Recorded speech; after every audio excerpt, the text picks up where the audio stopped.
BJP और आप दोनों एक ही हैं, विस्तार से बताएं। नहीं, एक पता है। नहीं है। हाँ। मदर बॉडी एक, जहाँ से ओरिजिन है बेसिकली। एक कहावत है, पहले अंग्रेजी में बताता हूँ फिर उसका हिंदी अनुवाद।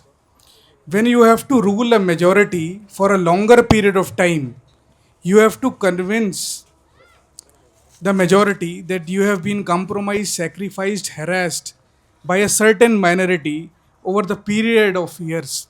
And only I can save you. अर्थात जब आपको बहुसंख्यक पर बहुत लंबे समय तक शासन करना है, तब आपको उस बहुसंख्यक को ये यकीन दिलाना पड़ेगा कि आपका शोषण, आपके ऊपर अत्याचार एक अल्पसंख्यक ने बहुत सालों से किए हैं और सिर्फ मैं ही इससे आपको निजात दिला सकता हूँ। समझ आया? आ गया समझ? यही चल रहा है। यही हो रहा है कि नहीं? तो यही यूएस में भी यही हो रहा है। वहाँ अफ्रीकन, ब्लैक, अमेरिकन और वाइट की पॉलिटिक्स है, और ट्रम्प की पॉलिटिक्स भी यही है कि कालों ने वाइट अमेरिकन्स के ऊपर अत्याचार किया, उनकी नौकरियां खोली, उनका शोषण किया, और सिर्फ अब वाइट का जो लीडर है जो कि ट्रम्प, वही आपको उससे निजात दिला सकता है। और उस रेस में उन काले जो अमेरिकन्स हैं, ब्लैक अमेरिकन्स हैं, उनके वोटिंग राइट्स को ख़त्म कर रहे हैं धीरे धीरे। जैसे माइनॉरिटीज के साथ यहाँ हो रहा है कि उनके वोटिंग राइट्स ही नहीं रहेंगे। यही चीज़ें जर्मनी में एंजेला मर्केल के टाइम पे हुई थी, यही चाइना में है, ये अब इंडिया में भी आ चुका है। तो मतलब मेजॉरिटी ने फैसला करना है, तो मेजॉरिटी को ये यकीन दिलाया जा रहा है कि तुम डरो माइनॉरिटीज़ से, माइनॉरिटीज़ ने तुम्हारे ऊपर ये किया इतने सालों तक, और सिर्फ मैं ही उससे निजात दिलाऊंगा। इस थ्योरी को प्रमोट करने के लिए कुछ ऑर्गेनाइजेशंस बनाई गई जो सामने से प्रचार कर रही हैं और पीछे से। आम आदमी जो है वो बीजेपी के साथ किसी भी तरह से पार्टनरशिप में नहीं है, लेकिन उसके एक्शंस को जब मॉनिटर करोगे, किसी भी राजनीतिक षड्यंत्र तक पहुंचने के लिए आपको उसका बेनिफिशियरी ढूंढना पड़ता है कि इसका अल्टीमेट बेनिफिशियरी कौन है। सामने से कभी नहीं पहचान पाओगे। आप ये देखो कि उसके ये करने से, उसके कोई भी काम करने से फ़ायदा किसको हो रहा है। जब आप फ़ायदे को ढूंढ लोगे कि किसको फ़ायदा हो रहा है, तो मालिक पता लग जाएगा कौन है पीछे से। आम आदमी वही काम करती है, आम आदमी पार्टी, जिससे उनकी अपोजिशन के, बीजेपी की अपोजिशंस के वोट को डिवाइड करा जा सके। आरएसएस 20 साल 50 साल आगे सोचती है, वो बीजेपी की तरह नहीं है। वो बीजेपी तो इतना ही सोचेगी 10 साल तक शासन कैसे करना है, वो ये सोचेगी अल्टरनेट कैसा और क्रिएट कर देना है जो वोट को डिवाइड कर दे, सामने वालों की वोट को डिवाइड कर दे, जो बीजेपी के खिलाफ वोट है। तो उसका ये काम। तो सिर्फ इतने लिमिटेड में मत देखो, इससे कई चीज़ें होंगी। जैसे जम्मू कश्मीर में आर्टिकल हटाया गया, किसानों का जो ऑर्डिनेंस बिल पास हुआ, सबसे पहले आम आदमी पार्टी ने उसको सपोर्ट किया, बाद में जब नुकसान हुआ तो वापस करने लग गए। मालूम है आपको, सबसे पहले अरविंद केजरीवाल की सरकार ने उसका समर्थन कर दिया था। मतलब आप देखो ना, उनकी पॉलिसीज़ को सबसे पहले यस सर कौन करता है, तो वो ये मिलेंगे आपको, तो वहाँ से आइडेंटिफाई हो जाएंगे। राज करने के लिए कुछ ऐसे लोगों को पैदा कर दिया जाता है देश में जो इनडायरेक्टली आपके दुश्मन का रोल ले लें। एक और एग्जांपल देता हूँ। आप लोगों ने वेल बॉटम देखी है? यहाँ से चौड़ी होती है जो पैंट, नीचे से लंबी। हाँ, अमिताभ बच्चन, जितेंद्र इस जमाने में थी, पहनते थे पुरानी फिल्मों में, यहाँ पे है ना वेल बॉटम। फिर उस टाइम पे आप लोगों ने पुरानी पिक्चरों में जो कोट्स होते थे वो 3 पीस देखे होंगे, एक अंदर पहना हुआ है, फिर उसके एक बाहर कोट पहना हुआ है, यहाँ साइड में बटन है। फिर वो चले गए, फिर डबल ब्रेस्ट कोट आ गए, जिसमें कोट में यहाँ बटन्स होते थे और यहाँ बटन्स होते थे। देखे हैं वो? देखे? फिर वो फैशन में से चले गए, फिर दोबारा वो 3 पीस वाले आ गए। अब वो वाले 3 पीस वाले दोबारा चल रहे हैं, इसमें 3 पीस हैं और यहाँ सामने बटन है। अब वो डबल ब्रेस्ट वाले हट गए। ये चेंज हुआ। सबसे पहले 3 पीस वाला डिज़ाइन चल रहा था, फिर डबल ब्रेस्ट वाला डिज़ाइन आ गया, यहाँ बटन। फिर लोगों ने यहाँ बटन लगवाए, तो फिर कहा नहीं ये बटन निकालो, अब इधर बटन आ जाएंगे। फिर वो वापस उस पर पहनने लग गए। ये चेंज हुआ। ये क्या चेंज है? फैशन चेंज आपको दिख रहा है, ठीक है। इसी तरह वेल बॉटम आप लोगों ने पुरानी पिक्चरों में देखी होगी कि यहाँ नीचे से वो लहर रही है, पैंटो पहनी है पुराने हीरो ने। फिर ये 20 साल बाद वापस आ गई, आजकल ये फिर फैशन में वापस आ रही है। आई है ना, पहन रहे, हाँ पहन रहे हैं लोग, महाराष्ट्र में पहन रहे हैं, दोबारा पहनने लग गए। ऐसा क्यों हुआ कि भाई जो चीज़ 50 साल पहले फैशन में थी वो चली गई, फिर 20 साल बाद आ गई, फिर चली गई, फिर दोबारा आ गई। वही कोट के साथ हुआ, वही पैंट के साथ हुआ। ऐसा इसलिए हुआ कि अब कुछ लोग ये कहेंगे कि ये फलाने फिल्म स्टार ने या इस एक्टर ने पहन ली थी तो उसको लोग फॉलो करने लग गए, लेकिन बहुत से लोग उस एक्टर या फिल्म स्टार को फॉलो नहीं करते हैं, फिर भी वो पहन रहे हैं, उसको देखते भी नहीं है क्योंकि वो ट्रेंड में है। 20 साल बाद जनरेशन चेंज हो जाती है, इंसान की पीढ़ी चेंज हो जाती है। आज बच्चा पैदा हुआ, 20 साल बाद वो 20 का हो गया, तो उसके भी वही ट्रेंड जागेंगे जो पहले थे। माइंडसेट उतना ही डेवलप हुआ है, उसके आगे डेवलप नहीं हुआ, वो पीछे जा रहा है। फिर वो वहाँ से शुरू कर रहा है जो पुराने लोगों की पसंद थी। आप लोगों ने देखा होगा, अब रेस्टोरेंट्स या कुछ जगहों पे रेट्रो लुक दे रहे हैं, वो पुराने टाइप का फ्रिज, पुराने टाइप के डिज़ाइन, उनको वापस ला रहे हैं। मतलब इतना मॉडर्न चले गए कि अब वो रिवाइव पुराने वाले को देख रहे हैं। ह्यूमन ब्रेन जो है ना, वो एक लिमिट तक आगे सोच पाया इन लोगों का, उसके बाद उसको जब नया चाहिए था तो वो पुराने वाले को रिवाइव कर लिया उसने। इसीलिए वो चाहे पैंट में वेल बॉटम हो या कोट में वो डिज़ाइन हो। जो ह्यूमन साइकोलॉजीज हैं या जो इंसान की सोच, मानसिकता, विचारधारा, थिंकिंग, ये इवॉल्व करती है दुनिया में। आज जो हम बैठ के बात कर रहे हैं, ये किसी डेवलप्ड कंट्री में कुछ साल पहले बात कर ली गई होगी।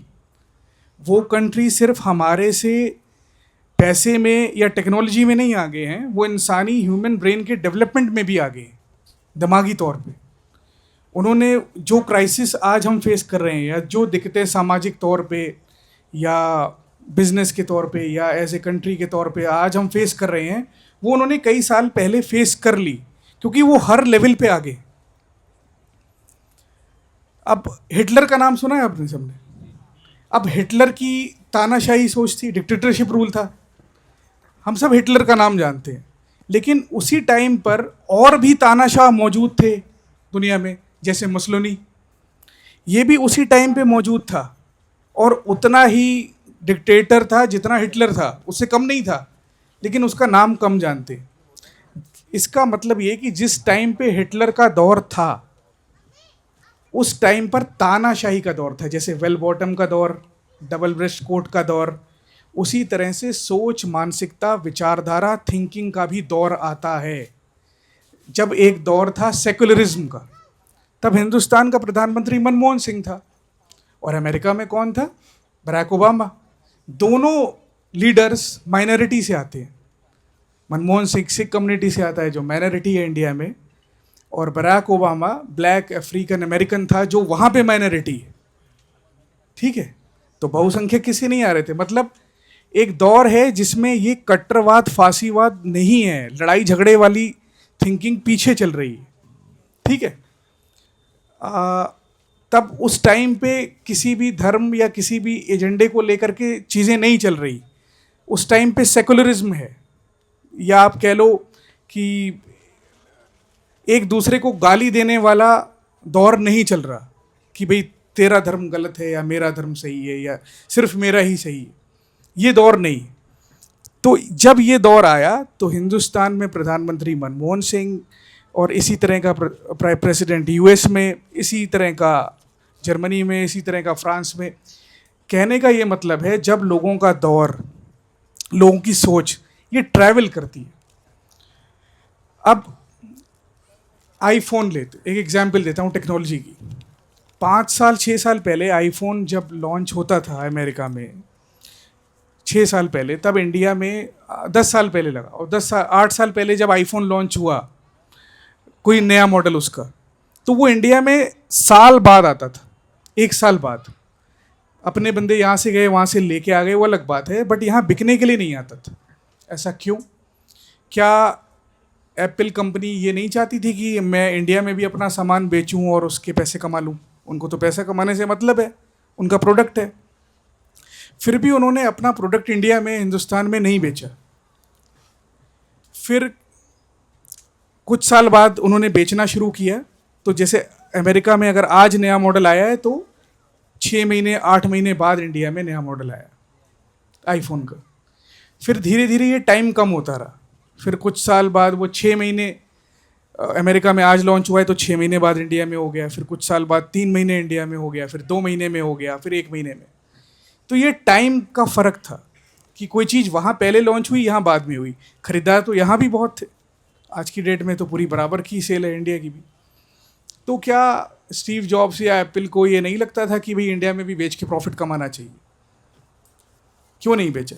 टाइम क्यों डाला? क्योंकि हमारे लोगों का जो माइंडसेट है, जो मैंने आपको बताया, सोच, वो डेवलप कंट्रीज़ के मुकाबले वो खाली पैसे या उसमें डेवलप नहीं है, वो दिमाग में टेक्नोलॉजी को चलाने में भी डेवलप थे। तो वो एडॉप्टेबल थे उस टेक्नोलॉजी को चलाने के लिए। अगर वो साथ के साथ लॉन्च कर देता तो हमारे लोगों ने उसको कहना था कुछ नहीं है, ये देसी है, इसको हटाओ, रिजेक्ट करो, ये डब्बा है। जब हमारे लोगों का दिमाग का लेवल डेवलपमेंट उस लेवल पे आ गया, तब वो बराबर लॉन्च करने लगा, बिना मतलब वो होता है ना बंदर के हाथ में कोई कहावत, उस तरह।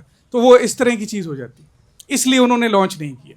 तो पहले हम लोग उस डेवलपमेंट लेवल पे आए, फिर वो अब वहाँ पे लॉन्च होता है, साथ के साथ यहाँ पे हो जाता है। तो ये एक टाइम का गैप था, जो पहले साल का था, 6 महीने का हुआ, अब आज की डेट में बराबरी पे पहुँच चुका है, लगभग बराबरी पे।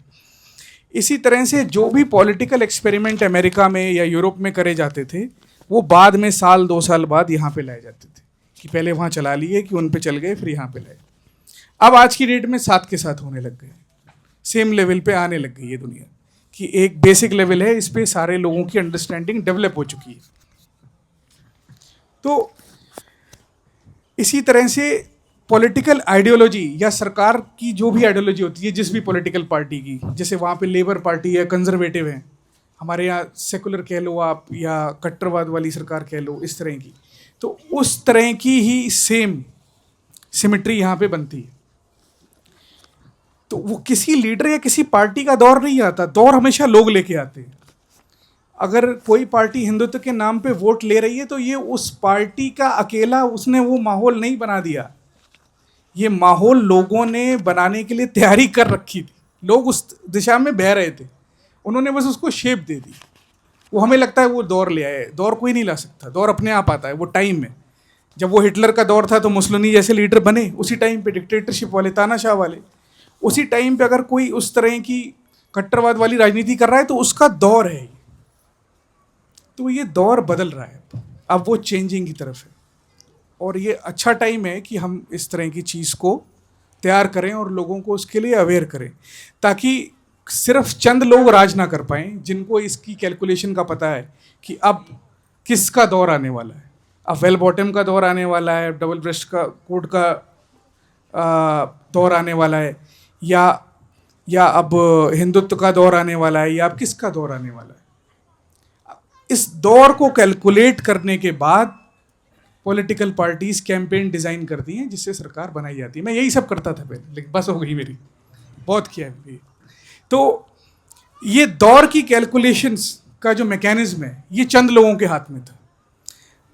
अब हम जो प्रोजेक्ट बना रहे हैं उसमें इस दौर की कैलकुलेशन और इसके बराबर खड़े रहने का सिस्टम हर एक आम बंदे को देंगे, हर एक आम बंदे को, कि आप खुद ये तय कर पाओ कि किस चीज़ का माहौल बनाया जा रहा है, किसका नहीं बनाया जा रहा है।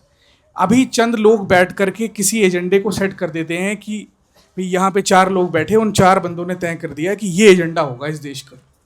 क्या 96 करोड़ वोटरों से पूछा गया कि ये मसला होगा?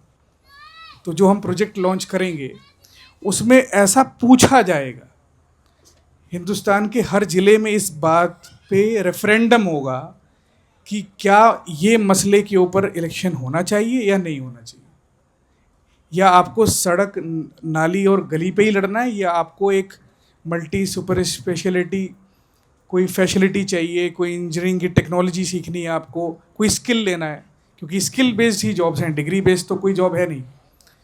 तो लोगों की क्या डिमांड है या लोगों का क्या ऑर्डर है, वो उसके थ्रू सरकारों के एजेंडे के ऊपर हावी करा जा सके। वो मैकेनिज्म है जो लास्ट सेशन में मैंने आपको बात छोड़ी थी, वो मैंने यहाँ कनेक्ट कर दी। इंडिया की हर एक जिले को, हर एक तहसील को, हर एक ब्लॉक को। पहले बाकी के सवाल ले लेते हैं, ये वाला लास्ट सेशन में रखेंगे। अगला सवाल मैं बोल देता हूँ क्या, ये अलग है, ये मैं बताऊंगा। 2014 तक तो कांग्रेस रही है, फिर उसने कैसे इतने बड़े फ्रॉड को, षड्यंत्र को होने दिया? अगर समझ जाते तो ये स्कूटर कैसे खड़े होने दिया, मीडिया और मैनेजमेंट कैसे मैनेज किया, ईवीएम का इसमें क्या रोल रहा, और कैसे 2014 के बाद सभी राज्यों में सरकार बना ली फिर, ये सारे क्वेश्चन। 2014 की जो सरकार थी, जब उसकी एंडिंग में डॉक्टर मनमोहन सिंह की, सवाल किसका है ये? किसका ये नहीं पता, पर पूछते थे हम लोग किसका है। तो जब ये मनमोहन सिंह की सरकार थी, तो आपने सुना होगा, ये एक नारा चला था, ये वीक प्राइम मिनिस्टर है, ठीक है। तो वो बहुत कमज़ोर रिप्रेजेंटेशन थी उनकी उस टाइम पे, सरकार की। उस टाइम पे आईबी चीफ होते थे अजीत डोवाल, सुना है नाम? आजकल एनएसए हैं। तो आईबी के चीफ थे, इनका टेन्योर नहीं बढ़ाया गया। मनमोहन सिंह सरकार ने इनको आईबी चीफ रीन्यू नहीं किया नेक्स्ट ईयर के लिए। तो इन्होंने एक ऑर्गेनाइजेशन बनाई, VIFS, विवेकानंद इंटरनेशनल फाउंडेशन। इसमें 2 रॉ चीफ थे, एक आईबी चीफ, और कई इस तरह के टॉप के लोगों ने इसको बनाया। और ये सारा गेम उसके थ्रू खेला गया, उस ऑर्गेनाइजेशन के थ्रू। तो सरकार के ही लोग, जो आपका सवाल था, सरकार के ही लोग इन्वॉल्व थे उसमें से निकल के इसको बनाने के लिए। जो सरकार के सिस्टम को चला रहे थे उस टाइम पे, तो उसमें सरकार कुछ कर ही ना पाती। और कांग्रेस को भी तो भूत सवार था ना, 10 साल की सरकार है, वो भी तो पागल हो रखे थे ना पावर के नशे में। जैसे मोर्चे में से ही मोर्चा निकलता है। तो वो भी नशे में थे। मतलब कोई भी 10 साल के लिए पावर में बैठ जाता है तो पागल हो जाता है। तो वो भी अपने नशे में इन्वॉल्व थे, दूसरों को मौका मिला। प्लस उस सरकार को चलाने वाले, जो मैंने नाम आपको बताया, इस तरह के लोगों ने मिलके वो सारा गेम बनाया। कल हो गया, ये हो गया तो ठीक है, अभी कर दो। वो अभी बहुत सारे लोग आ जाएंगे फिर। इंटरनेशनल फाउंडेशन ने ही अन्ना हजारे खड़ा किया था, स्कूटर बनाने वाले यही थे। सारा फंडिंग, सारा खेल, सब रचना जो है ये वहीं से हुई थी, सब कुछ, सारा का सारा सीन। तो चलो, RSS क्या करती है कि सामने से नहीं आती, कुछ संस्थाएं बना देती है और उनको पीछे से रिसोर्स और ताकत लगाती है बनाने के लिए। VIFS उनमें से एक थी। इसका बहुत इंपॉर्टेंट रोल है मोदी को मोदी बनाने में, गोभी को मोदी बनाने में।